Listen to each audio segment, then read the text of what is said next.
नमस्कार, स्वागत है आपका personal finance bulletin money time में। मैं हूं विपुल सिंह, लेकर हाजिर हूं आपके लिए आपकी जेब और जिंदगी पर असर डालने वाली पर्सनल फाइनेंस, बिजनेस, कॉर्पोरेट और पॉलिसी से जुड़ी खबरें। तो चलिए अब फटाफट शुरू करते हैं आज का सफर। देश का विदेशी मुद्रा भंडार 19 अप्रैल को समाप्त सप्ताह में $2 अरब से ज्यादा घट करके $640 अरब रह गया है। पिछले सप्ताह देश का विदेशी मुद्रा भंडार $5 अरब घट करके $643 अरब पर पहुंच गया था। 5 अप्रैल को समाप्त सप्ताह में विदेशी मुद्रा भंडार $648 अरब के रिकॉर्ड उच्च स्तर पर था। इस दौरान देश के गोल्ड रिजर्व का मूल्य $1 अरब बढ़ करके $56.81 अरब हो गया। कॉल ड्रॉप की समस्या खत्म करने और देश में टेलीकॉम सेवाओं की क्वालिटी में सुधार के लिए ट्राई नए नियमों पर काम कर रहा है। टेलीकॉम रेगुलेटर ट्राई ने टेलीकॉम कंपनियों के लिए रिपोर्टिंग नियमों को और सख्त बना दिया है। टेलीकॉम ऑपरेटर्स को अब site location, radiating frequency, backhaul connectivity, technology utilise और साइट कमीशनिंग टाइम आदि के बारे में जानकारी देनी होगी। कंपनियों को अब डिस्ट्रिक्ट या टाउन लेवल पर सटीक जानकारी उपलब्ध करानी होगी। अभी तक कंपनियां केवल टेलीकॉम सर्किल लेवल पर ही जानकारी उपलब्ध कराती थीं। अब कंपनियों को प्रत्येक तिमाही पर डिस्ट्रिक्ट लेवल की जानकारी उपलब्ध करानी होगी। अमेरिका की अर्थव्यवस्था जनवरी-मार्च तिमाही में सुस्त पड़ गई है। सालाना आधार पर जनवरी-मार्च तिमाही में अमेरिका की अर्थव्यवस्था सिर्फ 1.6% की दर से बढ़ी है। ऊंची ब्याज दरों के कारण वृद्धि की रफ्तार धीमी पड़ी है। दिसंबर तिमाही में अमेरिका की वृद्धि दर 3.4% रही थी। मार्च तिमाही की वृद्धि दर में आई गिरावट के लिए कंपनियों के स्टॉक घटने और उपभोक्ताओं के खर्च में कटौती को जिम्मेदार माना जा रहा है। डेलॉयट इंडिया ने चालू वित्त वर्ष में भारत की जीडीपी वृद्धि दर 6.6% रहने का अनुमान लगाया है। इस वृद्धि के पीछे प्रमुख कारण निर्यात में तेजी और विदेशी पूंजी प्रवाह होगा।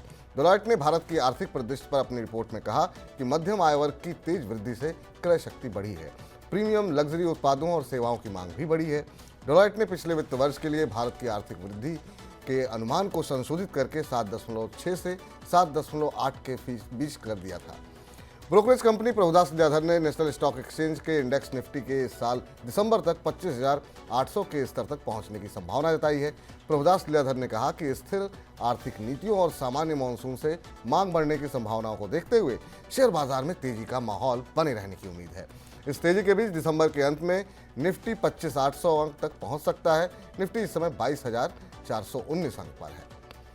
बिटकॉइन में आई तेजी से एक बार फिर क्रिप्टो निवेशकों की संख्या बढ़ने लगी है। क्रिप्टो एक्सचेंज वजीरेक्स के नए यूजर्स की रजिस्ट्रेशन की संख्या पिछले 6 माह में 122% बढ़ी है। मार्च 2024 में सर्वाधिक $40 करोड़ से अधिक का कारोबार हुआ था। व्हाट्सएप ने भारत में अपनी सेवाएं बंद करने की धमकी दी है। व्हाट्सएप ने दिल्ली हाईकोर्ट में कहा कि अगर उसे मैसेज एन्क्रिप्शन तोड़ने के लिए मजबूर किया गया तो वो सेवा बंद करके भारत से बाहर चली जाएगी। व्हाट्सएप और फेसबुक ने नए संशोधित आईटी नियमों के खिलाफ सुप्रीम कोर्ट में याचिका दायर की थी, जिसे सुप्रीम कोर्ट ने पिछले महीने दिल्ली हाई कोर्ट में ट्रांसफर कर दिया था। व्हाट्सएप ने कहा कि नए नियमों से यूजर की प्राइवेसी खतरे में आ सकती है। आईटी कानून 2021 के नियमों के तहत व्हाट्सएप को चैट का पता लगाने के साथ साथ ये भी पता करना होगा कि मैसेज पहली बार कहां से किसके पास भेजा गया था। आरबीआई और आईआरडीएआई की नज़र अब स्मॉल फाइनेंस बैंकों पर है। Small finance bank insurance product की मिस सेलिंग कर रहे हैं। इस मिस सेलिंग को रोकने के लिए आरबीआई और आईआरडीएआई ने स्मॉल फाइनेंस बैंकों से पूछा है कि लोन के साथ लाइफ इंश्योरेंस की जबरन बिक्री क्यों की जा रही है। आरबीआई को हाल ही में पता चला है कि स्मॉल फाइनेंस बैंक अपने ग्राहकों को लोन के साथ जबरन लाइफ इंश्योरेंस पॉलिसी बेच रहे हैं।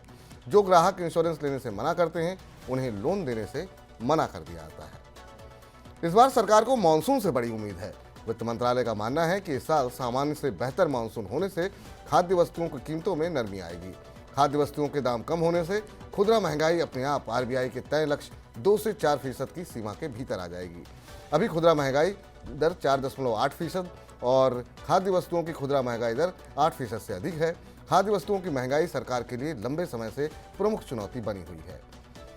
ऊंची ब्याज दरों से हाल फिलहाल राहत मिलने की उम्मीद नहीं है। वर्ल्ड बैंक का कहना है कि 2024 और 2025 में इंटरेस्ट रेट अनुमान से अधिक बने रह सकते हैं, क्योंकि ग्लोबल कमोडिटी प्राइस के लंबे समय तक ऊंचे रहने का अनुमान है। रिपोर्ट में यह भी कहा गया कि मिडिल ईस्ट में बढ़ते तनाव से दुनिया भर में महंगाई की आग और भड़क सकती है। वर्ल्ड बैंक का कमोडिटी प्राइस इंडेक्स मई 2023 से स्थिर बना हुआ है। आईसीआईसीआई बैंक में एक बड़ी गड़बड़ी सामने आई है। बैंक ने करीब 17,000 नए क्रेडिट कार्ड की मैपिंग पुराने ग्राहकों के साथ कर दी। इस गड़बड़ी की वजह से बैंक के मोबाइल ऐप पर पुराने ग्राहकों को नए कार्ड धारकों की पूरी डिटेल्स दिख रही थी। गलत मैपिंग के कारण बैंक के पुराने यूजर्स नए क्रेडिट कार्ड ग्राहक की पूरी जानकारी देख पा रहे थे। गलती पता चलने पर बैंक ने सभी कार्ड ब्लॉक कर दिए हैं। बैंक ने कहा वो ब्लॉक किए गए कार्ड के बदले नए कार्ड जारी करेगा। तो ये थी आज की प्रमुख खबरें और अब वक्त हो गया है आप सभी लोगों से विदा लेने का। और अब आपसे मुलाकात होगी सोमवार को। पर्सनल फाइनेंस से जुड़ी खबरों को पढ़ने, सुनने और उनसे जुड़े खास कार्यक्रमों को देखने के लिए आप मनी9 के सुपर ऐप को जरूर डाउनलोड कर लें। अब आप मनी9 के ऐप पर पर्सनल फाइनेंस से जुड़ा कोई सवाल भी पूछ सकते हैं। आपको स्टॉक से रिलेटेड कुछ पूछना है, म्यूचुअल फंड में निवेश करना है या फिर टैक्स से जुड़ा है कोई सवाल, तो सीधे पूछें अपने एक्सपर्ट से, कहीं भी, कभी भी, सिर्फ मनी9 पर। नमस्ते दोस्तों, मेरा नाम अजय केडिया। अगर आपको कमोडिटी मार्केट में निवेश करना है या कमोडिटी से जुड़े कोई भी सवाल पूछने हो तो मुझसे पूछ सकते हैं, कभी भी, कहीं भी। आपको मिलेंगे आपके कमोडिटी के सभी जवाब। कहाँ? टॉक टू एक्सपर्ट सेक्शन में मनी9 के ऐप पर। डाउनलोड करें ऐप नाउ।